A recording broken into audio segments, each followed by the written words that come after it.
Welcome to Raising the Curve, a podcast designed to teach you everything you need to know to be better with your money. In the wise words of Amy Schumer, we're slipping carrots into the brownie recipe. I don't really get the saying. It's kind of like eating vegetables that actually taste good. You know, like putting Still carrot not in the with brownie you. recipe. Are you on the script? It's basically like saying investing in finance can be boring as but it totally doesn't need to be. Okay. So we're making it fun by putting the carrot, aka the vegetables, which are good for you, into the brownie recipe. Okay, we got there, okay. Okay. Wow, you've really got a finance brain. Yeah, one of us has to. This is true.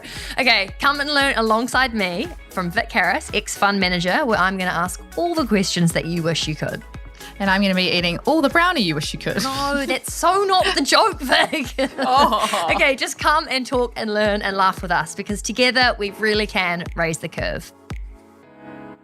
Today's guest is Michelle Battersby, who I have had a long distance minor crush on for a while, I would say.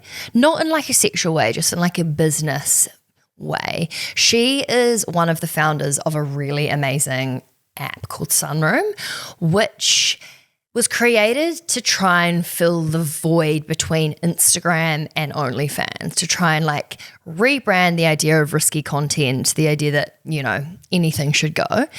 And this conversation kind of surprised me because I don't know what I thought she would be like as a person. But the way she's approached motherhood and business is super inspiring and really cool. And we did so much research on the way we thought that this conversation would go, and it took a completely different route. But I think you'll really enjoy it. So we will get right to it. Gosh, I feel very excited. Do you know what's funny? Just before we get started, Michelle, into actual questions, I have been such an advocate for Sunroom from the beginning. When I saw it pop up, I'm pretty sure I sent Vic like an extended voice note just being like, I think we've got to move our entire platform to the Sunroom. I was like dialing into your I can't remember what it was. It was like your summer content series or something. And I was like, this is just genius. I feel like there's not been in a really long time a place that's put good content and the content creators first. So just congratulations for an amazing concept execution. I think the whole thing is genius. Oh, thank you. I really appreciate it. It's nice to hear that because I think you just get so stuck in the weeds and it's such a grind having a startup. So it's nice to hear that people appreciate it. Oh, you're preaching to the converted in terms of startup life. Yeah, running a million miles an hour and wearing a whole lot of hats. Definitely something that we are very well versed in. It's so glorified. I don't know what it is or why it's like this cool thing, but I don't think I realized that it was so glorified until I was doing it because it was never something I dreamt of doing was a business. I was never like, oh, I hate my job, fuck the boss, but then starting it, it's really interesting when you say you run your own company, people are like, whoa, and I'm like, oh, nah. It's not that cool, honestly. Yeah, it's interesting because I think this niche of content exists on TikTok and I think it's quite, what's the word I'm looking for? I'm going to really struggle to articulate myself with the baby brain, but it's literally just everywhere, I think, for Gen Z where people shit on working for the man or not being your own boss and how you're like a slave to capitalism if you don't have your own company and you're not making money for yourself. But my whole career started in huge corporations and then working for other people's startups. And there's so much security and stability in working for someone else.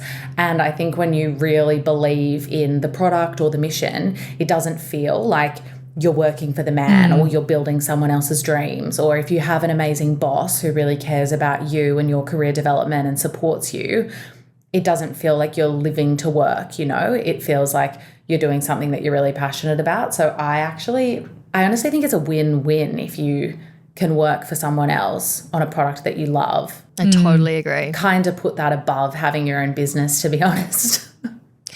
I feel like everything you just said spoke to so many of the things that I'm really excited to speak to you about. And I don't want to get too word vomity and just go into all of it at once. But you're a new mum. Congratulations. Which is amazing. 13 weeks through from birth. Is that also the weirdest way to say it? Through from birth. You can clearly tell I've not had a baby. through from birth to what? Like, Shush. We just continue. We From continue. vagina to today is what it sounded like. Jesus. But I think, like, you know, you did work in more corporate roles and for other people. Can we just backtrack to that first? Am I right in thinking from our extensive research that you worked in human resources and also banking and then Bumble before you started your own thing? Yeah. I followed like just your standard career path, I would say. You know, like you go to school, you pick a degree, you go to uni, you try and get a corporate job. I studied a Master's of Human Resource Management and Industrial Relations, got on an internship What on program. earth even is that? industrial relations? Like, I know human resources, but industrial relations? Yeah, I know. is it business comms or like building comms?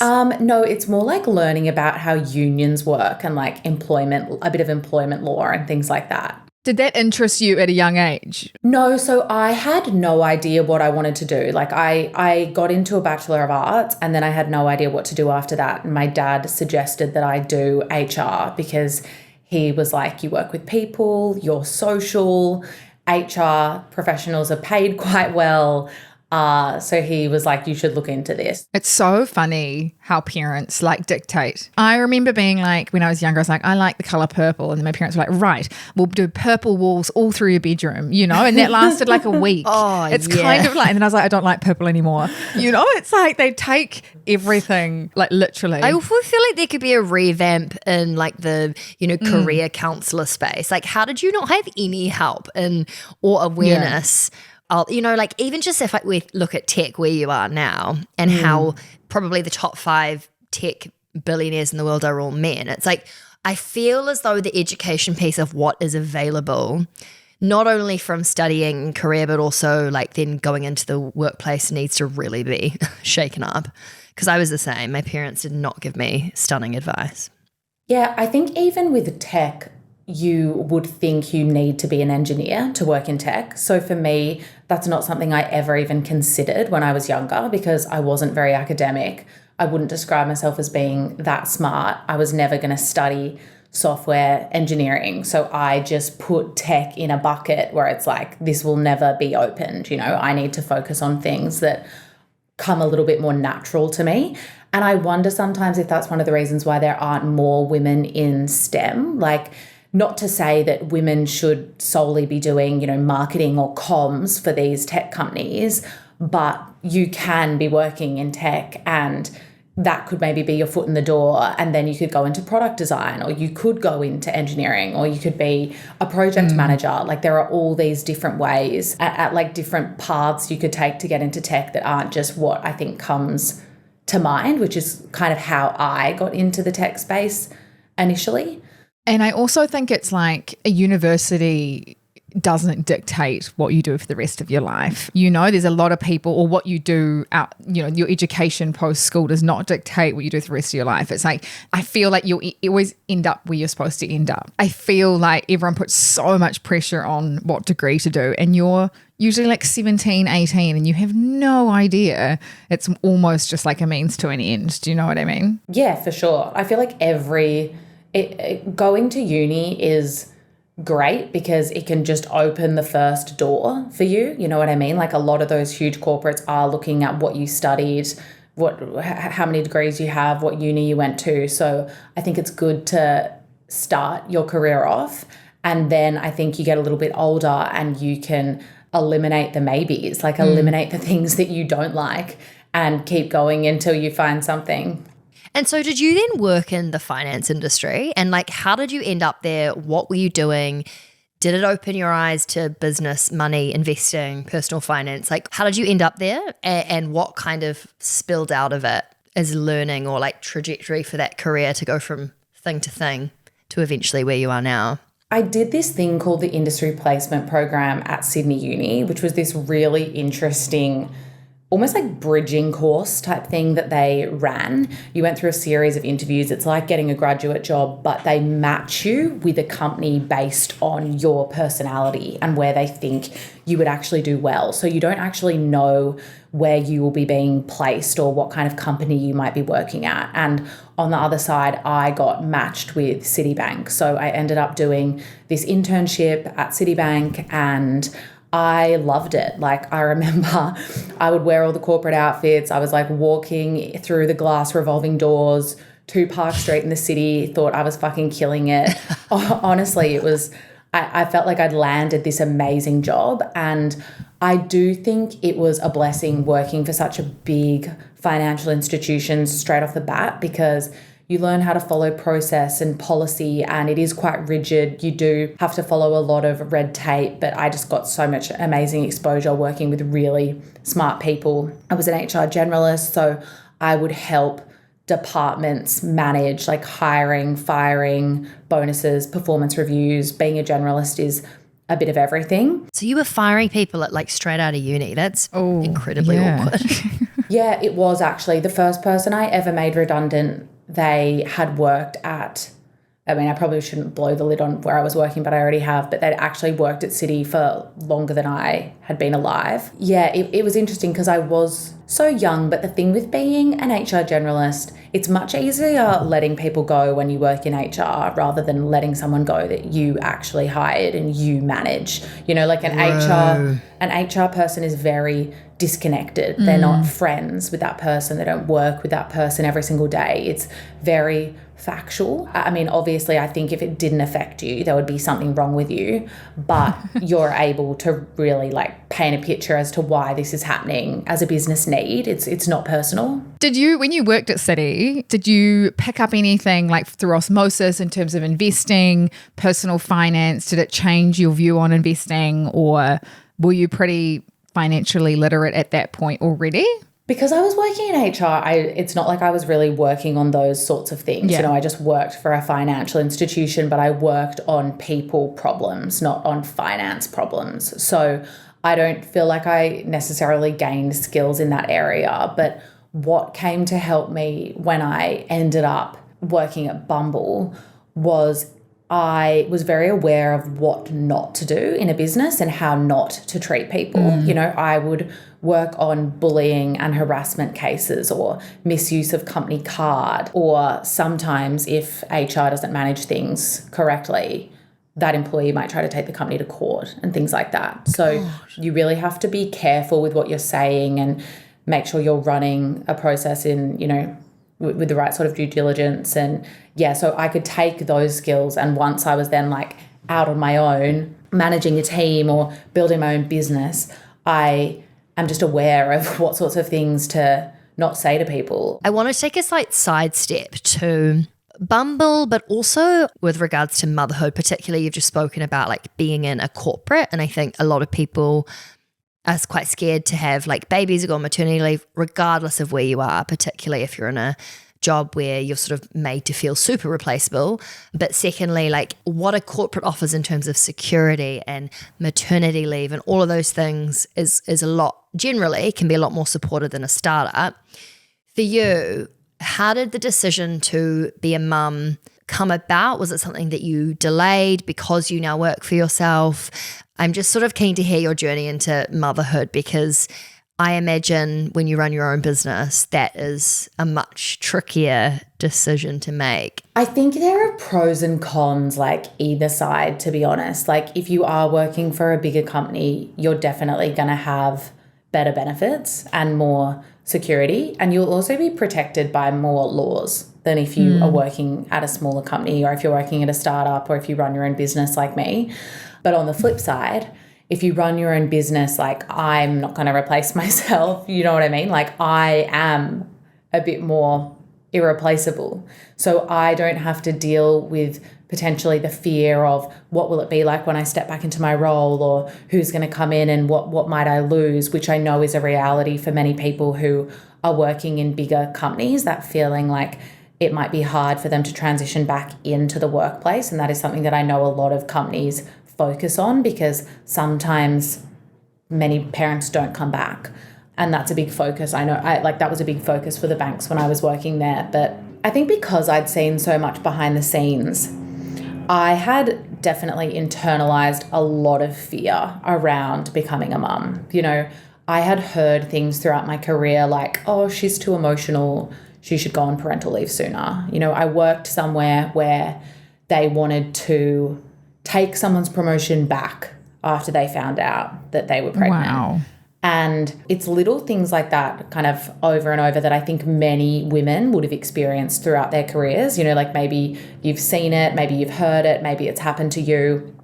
And so that starts to make you feel like it would be a bad idea to have a baby and that it would jeopardize your career or potentially hold you back. I've definitely noticed that as well in terms of like you're almost out of sight, out of mind. You know, if you're on maternity leave, it's like if you're not there being part of projects or being part of discussions, it's like you're not proving yourself, so therefore you're not put forward for promotions and all of that. It's like, and also I've been in situations where, you know, mothers have had to leave to pick up their kids at 3:00 or whatever, and the company's all like, oh yes, we're family first, we're supportive, but then, you know, it's the under the breath comments once they leave the room and like little things like that. I totally see where you're coming from. It's like, it definitely creates fear.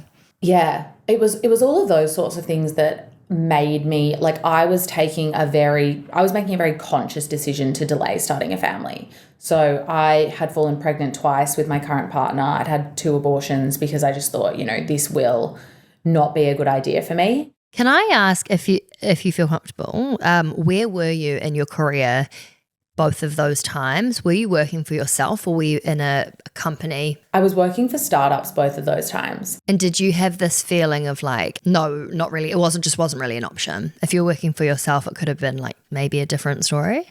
I think it was more to do with my age, to be honest. I think I was younger and so I felt like I had more time up my sleeve. So I was 27 and 28 when that happened. And because I felt like I had more time and I didn't feel the pressure of the biological clock, which it sucks, but you can't deny that pressure exists for women. Because I wasn't feeling that pressure yet, I didn't really stop and challenge why it was an immediate no for me. Like why I barely thought about it. It was just like, no way, like this can't happen right now. Was there any financial input in that in terms of the decision-making process of I haven't saved enough, I'm not earning enough, I can't, you know, support a child? Was there any financial decision-making in that? No, not at all. And honestly, like I was more financially stable back then than I am now. Like I run a tech startup, it's venture backed. I pay myself a founder salary. Like I was making, you know, double what I pay myself right now. So if I was to assess like on my life's path, you know, when would have been a better time financially for me to have a baby? Like now is not the moment, but I have other things that like make it easier.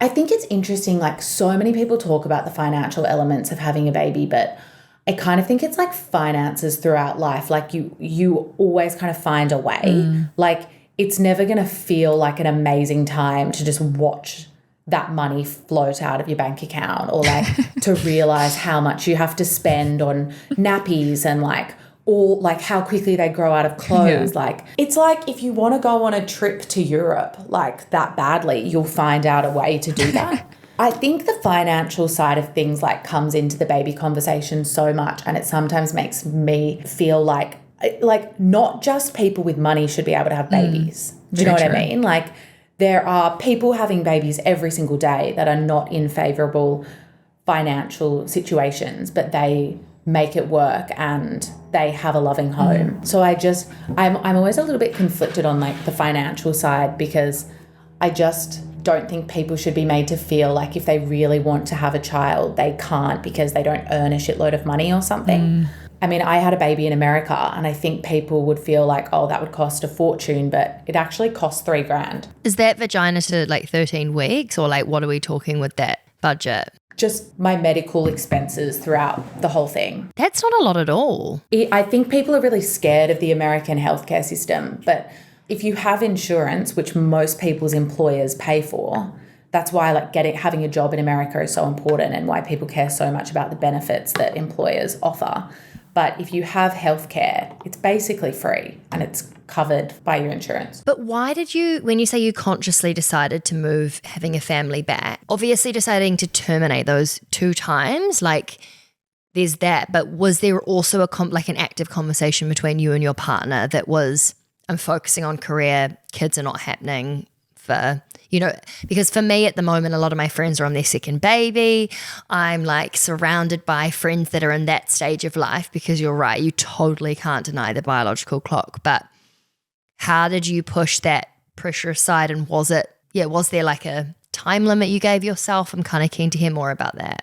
Yeah, after my second abortion, because I was making such a conscious decision to not have children in that moment, I wanted to be really educated around my delays, because I don't know if I would have been able to forgive myself if I had chosen to delay for so long that I then couldn't have kids. So I knew I always wanted to have kids, but I just didn't feel like the timing was right. So from the moment I had the second abortion, I got my eggs counted every single year. So when I was in Australia, I was just getting the AMH blood tests that just give you a reading on your fertility hormones.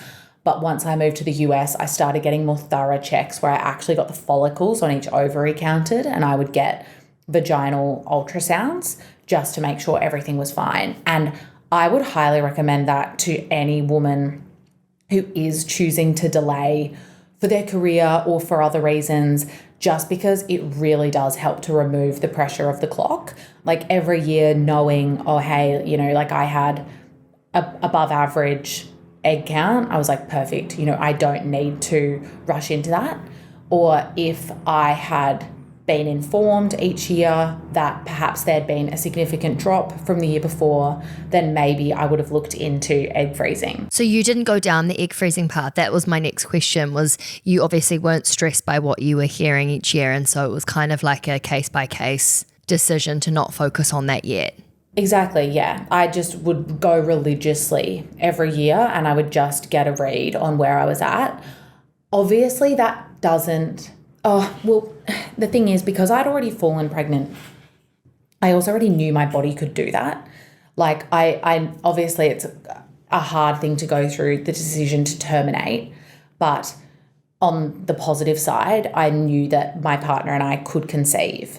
So I think that's the other thing. Like, you might get a good read on your egg count, but you might not actually be able to conceive. Like, there are other things you need to consider, and each person needs to figure that out for themselves. My partner and I weren't trying for a baby when I got pregnant and actually had my son. I'm just one of those people where if I don't take my pill at the same time every single day, I think I'm quite fertile. But when I fell pregnant more recently, being 32, I was older and I just thought, okay, it's time for me to actually dig into why I have felt like I can't do this. And I ended up going on this like journey, which sounds a bit lame, but I ended up just really doing some work. Like, I did a lot of writing. I really went back to the start of my career. Like, I revisited all those things I'd heard along the way. I challenged why I felt like I couldn't do this. One of the big things for me was I have a ton of investors. Like, my company's raised $7 million. I wondered if my investors would be thinking, why'd we pick her? Like, now she's going to go off and have a baby. Like, would they doubt my commitment? Would I be letting my team down? Would my company's growth slow down if I needed to take some time off? And I kind of had this list of all the things I was worried about, and I just worked through them. Like, if one of my investors is shitty that I got pregnant, they never should have been someone investing in my company. Like, it's all about women. It's women-led. It's about making women money. So I could kind of cross off all these things that I was worried about and realize, like, this might not actually be my reality. It's so interesting that, like, back when you first fell pregnant, it was like all these concerns.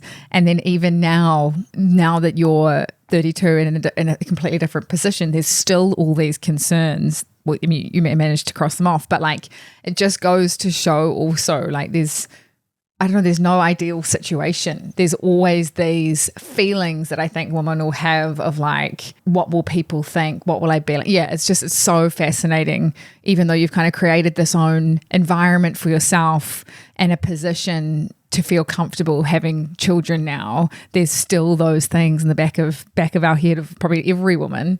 I'm interested to know, did you take maternity leave at Sunroom? Like, did you pay yourself during that time? Like, what was the setup financially? I think this is also the hard thing is like what made it scary for me is you also don't know how it's going to be once your baby arrives. Like that's actually the scariest part. I found it, and I think a lot of women find it pretty easy to work whilst they're pregnant. Obviously, that depends on what sort of pregnancy that you have, which is also unpredictable. So that can be scary until you're in it. But then I think when it comes down to your baby arriving, it was like, oh, you know, am I going to have a baby that sleeps? Am I going to have a colicky baby? Am I going to lose myself? You know, all these people were saying things to me like, you won't want to work once you have a baby. You won't care about your career when you have a baby. So there's these lingering things in the back of your mind like, oh, once this baby pops out of me, is this switch going to flick and I'm no longer going to care about this part of myself? And that wasn't my experience at all. Like when I had Alfie, is my little boy's name. Such a cute name. Thanks. When I had Alfie, I actually felt like, oh, it is so important for me to maintain this side of myself. Like I need to have multiple things going on at once. I can't just be all in on being a mum. I don't think that would help me be the best version of myself. I think I need to maintain other passions. And that is something I needed to figure out first before I really committed to how much time I was going to take off and what my return to work was going to be like. So I, from the start, had said I just wanted to be left alone for 4 weeks because I felt like 4 weeks would give me enough of an opportunity to figure out, you know, if I did want to come back to work, if I was okay physically, if I was okay mentally. Like I ended up having an unplanned C-section. So that was a bit of a spanner in the works with your recovery and things like that. But yeah, I took 4 weeks off, which I think initially I was like judging myself for taking 4 weeks off. I was looking at it like, oh, you're only taking 4 weeks off. Like you're returning to work so fast. And then I challenged myself on why do I think 4 weeks is so short? Like what's led me to believe there is a necessary period of time that I should stay disconnected from what I'm doing. You know, like in the US, they don't even have amazing parental leave policies. I think it's 3 months that most people get, which isn't a lot at all. But that's like, doesn't seem like a lot because I come from Australia where a lot of people get a year. So I think you can challenge yourself around like what's normal and what might work for you and try to relieve yourself of any guilt or any judgment. But I started working again after 4 weeks. I went back just 1 day a week. And I remember at the 3 week mark thinking, oh God, like I want to go back to work, but how am I going to manage 1 day a week? And then by the time that rolled around, it was easier for me to do. And then my goal was, okay, I should do 3 weeks working 1 day a week, and then I'll go up to 2 days a week. And just before going up to 2 days a week, I was thinking, fuck, there's no way I'm going to be able to manage this. Like, how am I going to do this? And then by the time 2 days would roll around, I could manage 2 days. And like right now I'm working 3 days a week, and next week I'm meant to be starting to work 4 days a week. And last week I thought, fuck no, there's no way I'm going to be able to do 4 days a week. But now I'm feeling like, oh, you know, like I think I could do 4 days a week. So I think that there's definitely, it is a privilege having my own company and being able to make the rules like that and being able to give myself that flexibility. But I think if anyone can, like I would definitely recommend a staged approach to returning to work. It just made it so much easier for me to digest. And when I look at my time off, you know, like it was 4 weeks, but then I was only working 1 day a week for 3 weeks. Like, so it's not like I was going straight back into it. And I didn't have a nanny at first, but I had my mum here. And so she would help me when I was working. My partner was living in another state. Like I've had a pretty like challenging start to motherhood. Yeah. My partner lived in another state in the US from when I was 23 weeks pregnant. So I got through the end of my pregnancy by myself. He came back for 2 weeks when I gave birth. Then he went away. Like I did all of Alfie's initial, I think that's it as well. Like it's such a personal thing. Like I did so much of this by myself. I did every settle, every nappy change, every swaddle. You know, I've done every single night of my... I don't even know what a swaddle is. The wrapping? That's just like wrapping them up tightly. Yeah. Like I've done all of this by myself. So I feel like I've just bonded with my son so much. Like it was really just him and I. My partner moved back to LA last week. It's been him and I for literally the first 12 weeks of his life. So Sorry, can I ask, what does he do for work? And also, you're amazing. Holy shit. Like, I'm in awe. Like, I'm sorry, women, but you in particular, absolutely incredible. Like, yeah, wow. What does he do for work, and what was the circumstance? You also don't have to share if that's like... Yeah, he's a professional rugby player, and so he's just been playing for the team in Chicago. And because this wasn't a planned pregnancy, like if this was planned, we would have planned it when he was in his off season. But because it just happened, it was something that I just knew we would have to navigate. So I honestly did a lot of therapy when I was pregnant, and I just got into this mindset of like, I didn't feel sorry for myself. Everyone has their own challenges when it comes to becoming a mum. You know, it's not that big a period of my life. Like it was 7 months, but I never looked at it like it was 7 months. I really broke it down, like make it to the 3rd trimester, make it to my birthday, make it to my last obstetrician appointment, like make it through the birth, make it to when my mum arrives, make it to when my sister arrives, like, and just tried to, like get through it in increments, which really, really helped. But I think because of that circumstance, me going to work 1 day a week was like such a break because it was like being a breastfeeding mum and just alone every night. Like my family did come over and they did help me, but they obviously like weren't, you know, waking up in the night with me and like doing his feeds. So I just felt like I gave so much and like continue to give so much. So I just don't really, I can like shut down any guilt around returning to work. And I just feel like it's really important, and working 1 day a week, 2 days a week, 3 days a week is actually a huge break for me. It sounds like you really foster this, like, you can do what you need to do in a time of need kind of like mentality of adapting.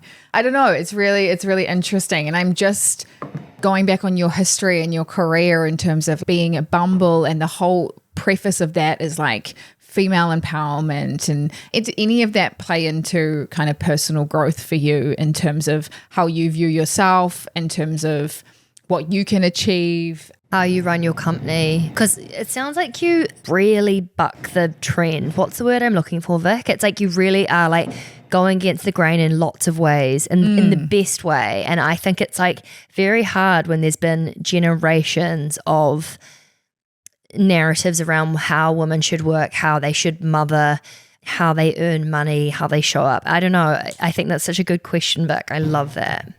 Yeah, I actually do spend quite a lot of time like challenging my own beliefs. Like I have a career coach, I have a therapist. Like I really try to assess where any judgment stems from, or where if I might feel like I should or shouldn't do something a certain way. I spend quite a lot of time thinking about that and figuring out why that may or may not be.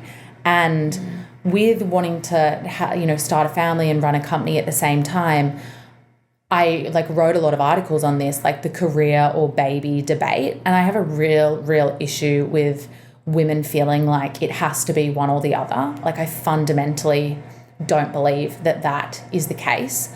But I am aware of the fact that for it not to be the case, you need to be working in a supportive environment and with people that understand that, because the reality is there are a lot of workplaces that still do discriminate or judge, pregnant or even parent, just generally, employees.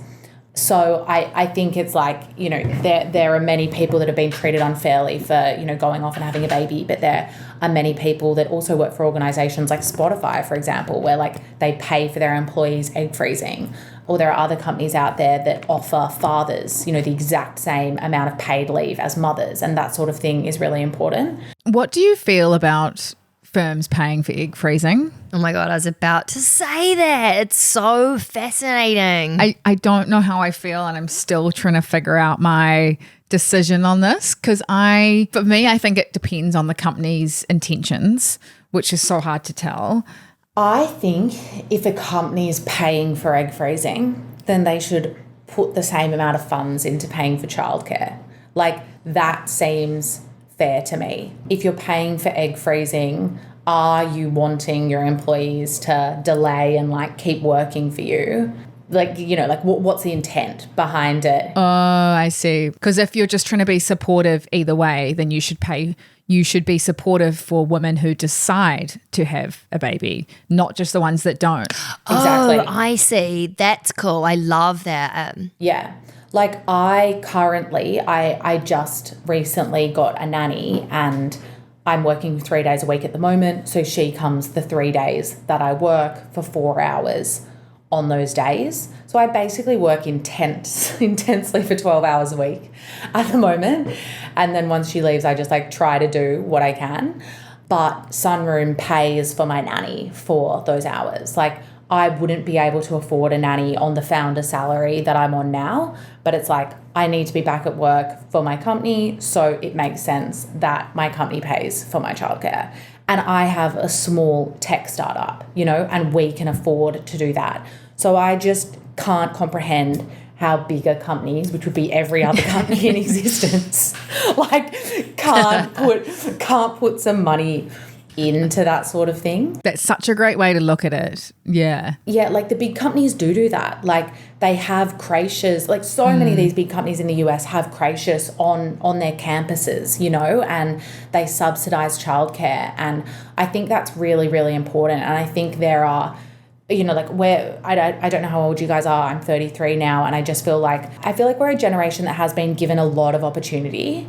And like things have really started to shift for us in terms of equality and having a seat at the table and being able to advocate for ourselves. And so I think women's needs around this sort of thing are only going to keep advancing, and companies need to be evolving and adapting to suit those needs. Otherwise, they're just not going to be able to attract really like talented women.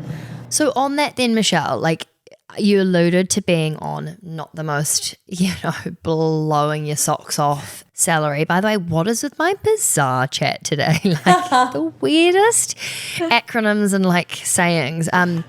How did you decide what to pay yourself? Because we're in a similar situation where, you know, it's like you really are your biggest asset to Sunroom, and therefore you should be remunerated for that. But there's this extreme guilt around, you know, wanting to put that money back in the company. I'm keen to hear how you came to the decision that money can go towards childcare, and then also how much you can pay yourself, because in my mind, they're kind of two of the same. You should be paying yourself what you deserve and what you valued at, as well as the nanny. You know, I don't think it should be one or the other. Agreed. Like, it is just really hard when you have a company to decide how much to pay yourself. And I think there can be a lot of guilt around giving yourself that salary. And with, you know, I have a company that raised capital, and you don't raise capital to give it to yourself. You raise capital to hire people that are smarter than you and to be able to, you know, put money into marketing and acquisition and your servers or whatever. So it can feel like you aren't the wisest choice. So the way Lucy, my co-founder, and I decided what to pay ourselves was actually all derived from a tweet that one of our are they still called tweets now? It's X. I don't even know. But one of our investors is the founder of another tech startup that was really successful, and he basically mapped out what he'd paid himself and how he'd chosen to pay himself each year based on growth. So we started, because we'd raised capital, we could afford to pay ourselves from the start. So, and that's a massive privilege, but we paid ourselves $55,000 each. And then it's gradually just grown from like 55 to 75 to 100. Both of us are now on 125. Is that US? Yeah. Yeah, it's not a lot actually. Like, as in, I know a lot of people will be listening and be like, wow, that's amazing. But from what I've heard, it sounds like America is expensive. Like, yeah. Yeah. Like rent is out of control. I think it's been good though, because we kind of learnt how hard it is to survive in LA on each one of those salaries. And we're the lowest paid people in our company because it honestly is really hard to survive here. Like, you can't save money. It's amazing that you're the lowest paid in your company, by the way. Like, I mean, I don't know if I should be encouraging that. No, you should. You actually should. Like, as the founder, you have so much more to gain. Like, we're, you know, the biggest shareholders at our company. The upside is biggest for us. You have to take a financial risk, and I would want to work for a founder that's hungrier, not some founder that's like paying themselves $300,000 a year or something like that. It's just like you have to kind of grind, and it is a bit of a sacrifice that you need to make. And I really feel like if your founder's not really willing to tell you what they're paying themselves, then they're probably paying themselves too much, and they know that. I think there's also a balance though in terms of like grinding it out and sacrificing in the early days, but not getting resentful, because I think you could easily get to a point where it's like, screw this, why am I doing this? Like, this has been going on for years now, and you know, and you almost don't want to be a part of the company anymore. And I think there's a fine balance with that. Which is a tricky one. And Totally. Yeah, there's no right or wrong time or amount that you should be paying yourself. But like, yeah, it's definitely a tricky one. Definitely. I think it depends like where your product's at, if it's growing, if you've got product market fit, like if you put money into the business or not. Like Lucy and I didn't put money into the business. We have investors. So it would be very different if you bootstrapped the company, like lots of different things to consider. And honestly, like some of our pay rises did come off the back of conversations between the two of us where it's like, I'm actually really struggling. Like, this is causing me financial stress. Can we like revisit our salaries? I feel like we're in a bit of a tricky situation, so because we're like a female empowerment platform, and we always talk about like valuing yourself appropriately and all of this, and then we're like, don't get financially stressed. And it's like, it's so hard to practice what you preach sometimes when you are on a founder's salary and a startup salary. Yeah, it's like we've kind of shot ourselves in the foot, really. Even like the people you employ, because you're like, they're asking for pay rise using your amazing tips that have been shared on your podcast or social media, and you're like, fuck, we totally gonna afford it. You know, but you can't say no, or like there's just like, yeah, there's a really fine line as well, because obviously you want to attract great talent, and it's just a bit of a... Can we go back to, I guess, what spurred you on to start Sunroom? What inspired you? You know, how did you envision it kind of standing out from other social media platforms? How did you want to be different? Like, just that whole thought process. And also adding to that, was it shit? I was about to say shit-brickingly nervous. Wow. What is happening to start not only a company in your late 20s when all of your friends are heading towards kids, marriage, buying houses, etc., and particularly in the tech space, because it's brutal and there's not very many successful female tech founders. Yeah, I think it's interesting your point around like starting a company when your friends might be heading towards making more stable choices in life. And I think it comes down to what you value. Like right now in my life, I don't value getting married or buying a house. I've never really valued hitting traditional milestones. I don't care about those two things because those two things aren't really going anywhere for me. Like I will buy a house at some point in my life and I will get married at some point in my life, you know, but the opportunity to start a tech company, if you've got an idea and it feels like the timing is right, that actually is going somewhere. So I never have really cared about those other things. You know, I'm engaged. I've been engaged for like 3 years. I've never thought about when my wedding might be. Oh, I need to take some tips out of your book.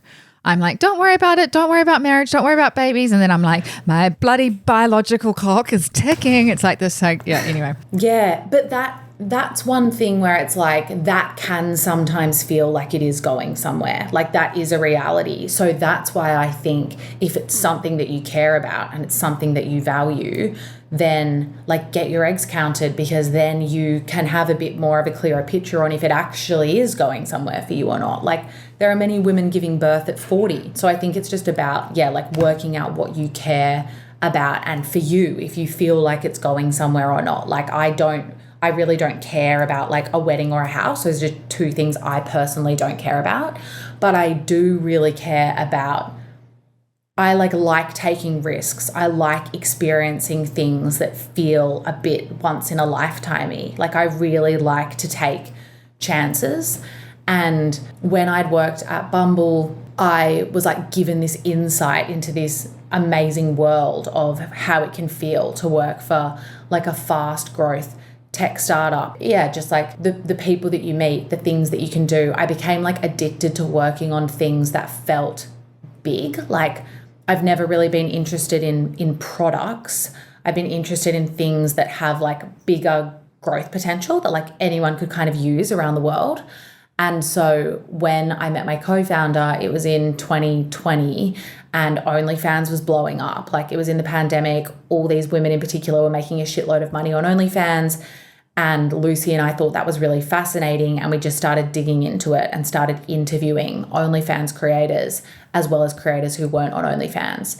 And that's when like the penny dropped, because we were hearing about all the negatives of OnlyFans, like the fact that there's a stigma associated with it, the fact that creators were losing out on brand deals, the fact that people's content was being stolen. And we were also hearing from all these people on Instagram and TikTok that they were kind of envious of what was happening on OnlyFans. Like they wanted to be able to monetize their content in that way as well, but they didn't feel like OnlyFans aligned with their personal brand. And so it just felt like there was this potential to create something that functionally worked pretty similar, but that's kind of where the similarities end. Like it was for women to make money, a bit more of like a mission and a purpose behind it. It's an app that exists on the App Store. It has anti-screenshot technology, just something that could like fill the void and differentiate itself in a way that meant the same concerns people were feeling on OnlyFans didn't exist on Sunroom. And so what was the, firstly, epic? Secondly, did the investors that you spoke to initially, because I think starting something with an idea opposed to like, I don't know, having a minimum viable product, MVP, or, you know, being revenue generating, or was it difficult to convince what I assume was a lot of men to give you money to build this? How much money did you need initially? And because it makes so much sense. Like it's such an obvious, brilliant idea. And the reason that it probably wasn't pursued is because A, probably no one thought of it, but B, like I think, and particularly for us, we found that like when you're pitching for investment, guys often don't understand how big the opportunity is if it's not affecting men. And so I'd love to know what that process of like getting money was, how much you needed and how that went for you. I guess this kind of comes back to what I was saying about like if you feel like something is going somewhere or not, like is this an opportunity that could just pass you by, or is this something that you could revisit? And the thing with starting a company and particularly raising capital, like where the market is at is exceptionally important. And 2020, I think it was a record year for venture capital. Like it was the most amount of money ever invested into startups, and companies were getting these insane valuations, and it candidly was very easy to raise money. We should have done it then, Soph. Damn it. Yeah, what were we bloody thinking? Gosh, 2024 was not the year. No, 2023, definitely not. But it really, especially riding the wave of OnlyFans, like everyone was seeing these stories, you know, like Bella Thorne comes out and makes like $1.2 million in a day. Like everyone was thinking, what is this OnlyFans space? Like what will be the next thing? And so to come out with something that was like a feminine take on OnlyFans was very, very appealing to people. It was kind of like when Uber blew up and everyone would describe their company as like, it's the Uber of X, you know? Yeah. Okay. And so it definitely is much harder to raise money without a product or without revenue. And so I think if you're going to attempt to do that, you need to have other things going for you. So like with us, there were actually 3 of us at the start, like 3 co-founders, myself being a marketer, Lucy being design, and then we had another co-founder who was engineering. So Lucy very cleverly had like created this team of people who had these track records, and So when you're raising capital without a product, people are really betting on your team. And there was quite a compelling story there with the team, but we also raised money based off kind of a wait list. So you can also raise capital if you have a wait list, because it just shows that you've created something which people are actually going to use. And I had recruited 100 founding creators. So we created this pitch deck. Like, I recruited all these creators and we hadn't even built the app, which I don't know if I would recommend. That's amazing. The fact that you have the confidence and the foresight into doing that is just like insane. Yeah. I mean, I guess the thing is, like, probably what this whole conversation has brought up for me, and definitely I hope is planted some little seeds in other people's minds, is the idea that, you know, we don't have to have kids at the same time as everyone else.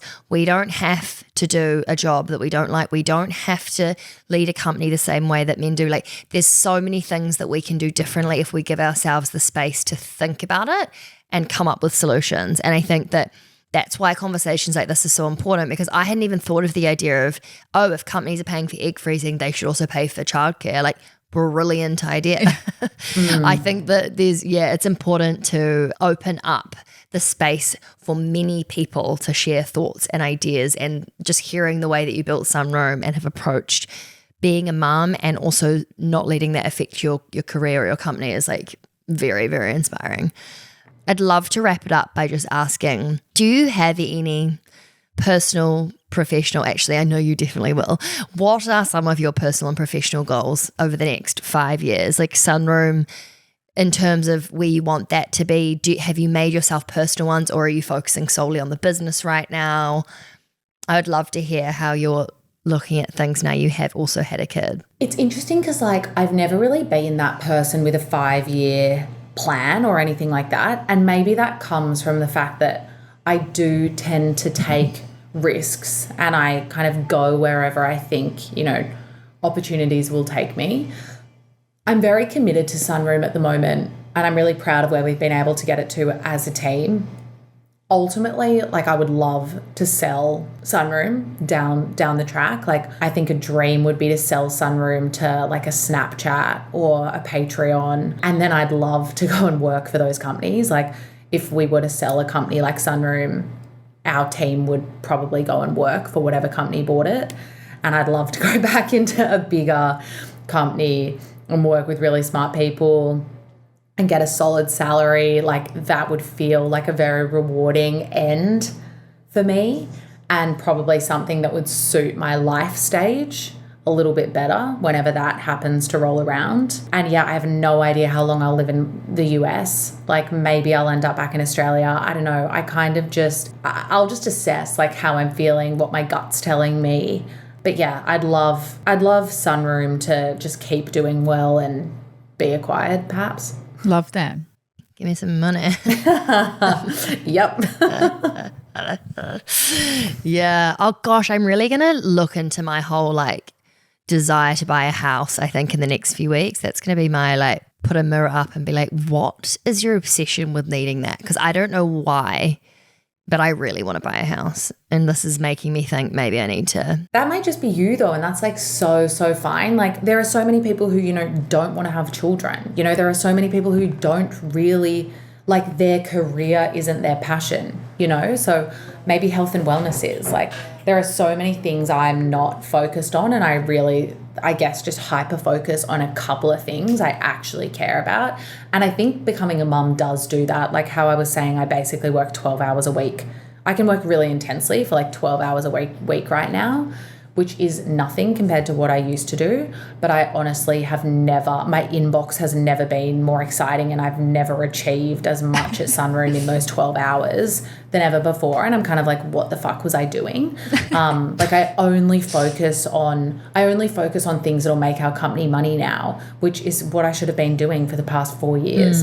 But it took having a baby to be like, you really have to like ruthlessly prioritize. I just have one more question. In terms of dating apps and their stock prices, do you think that the dating app business model has longevity in terms of being a public company? I mean, the stock prices of Bumble and obviously Hinge and Tinder and part of Match Group have just done absolutely terribly. And I just would love to get an insider's knowledge into like the whole business model is that you use the app, you find love and then you get off. And so I'm just like, I mean, that's the very traditional, in the most traditional sense. Yeah. Any insights, any little tips in terms of what's going on? Because I want to be on the Hinge bandwagon, but I just like look at their share price and the concept of like a once and done Kleenex, throw it out. I'm like, how is that? How are they going to overcome that? I do think the business model has longevity because the same amount of people that exit the dating game are the same amount of people that enter the dating game. Do you know what I mean? Like there are. That's a good point. Yeah, like how many people are there like turning 18 every single year and downloading a dating app? How many new kids start college every single year and like want to meet fresh people on their campus? How many people go through breakups? Yeah. Yeah. True. Okay. So I don't think the need for connection is going anywhere. I think the question mark is more around dating app fatigue. Like it was this huge thing. It all started back in like 2012 when Tinder launched. Bumble was 2014. This ship's been sailing for over a decade. Yeah. And so I kind of wonder like what comes after dating apps. It's like the other day I noticed, people create Instagram handles for their babies. And I'm like, I don't know if our babies are going to be thinking this is some cool app. Yeah. 2 decades so from now. True. Like, Oh my God, it'll be like, let's try log into your Instagram. We'll just find the password somewhere. Like imagine you'd be like, oh mom, you're so embarrassing. yeah. I think we're almost starting to like regress. Yeah. Like we've all been pulled so heavily online. It's more like we're actually wanting like meetups and to go back to like letter writing. And digital detoxes and like all of that. Yeah. I also hate the idea of going out to a bar and like no one goes and approaches anyone anymore because that's done on the apps. And I think that sucks because it means not only from like a dating perspective, but you just don't talk to people that are outside of your immediate circle. And I think that is a real shame. And I do think that the Gen Z generation in general are like really starting to hate on socials and wanting to put their phone away and be in real life. And I love that. It will be really interesting to see what happens because both of our businesses are very digital. Yeah. I'm fascinated to see what happens. I'm also fascinated to see like what's next after social networks because like there'll have to be something else. Imagine if we have to write thank you letters and like by hand one day. And send letters by pigeon. I mean, wow. Yeah. Yeah. My mum still sends me a thank you letter like for her birthday present in the mail. Oh, that's really sweet. And reminds me around my birthday if I've sent thank you letters. I'm like, That's really cute. I've just sent everyone a group message. Like, no, I haven't. No, I love that. Well, we will be sending you a thank you letter for this podcast. So thank you so much. You're cute. Love that. No worries. Thanks for having me. No, thank you for your time. It was so great to chat. It kind of took a completely different route to what we planned, to be honest, but really into it. Thank you so much. It was incredibly awesome. Interesting. Okay, we'll speak to you soon. Thank you so much for listening to Raising the Curve. These conversations are designed to teach you everything that you need to know to be better with your money, from saving to investing to talking to your friends about your salaries. And if you liked what you heard, we would love it if you could hit the subscribe button, please. Yes, or please. Better yet, leave a review. It only nice takes 5 one. seconds and it would really make our week, our year, our month. Okay, lots of love. See you soon. Bye.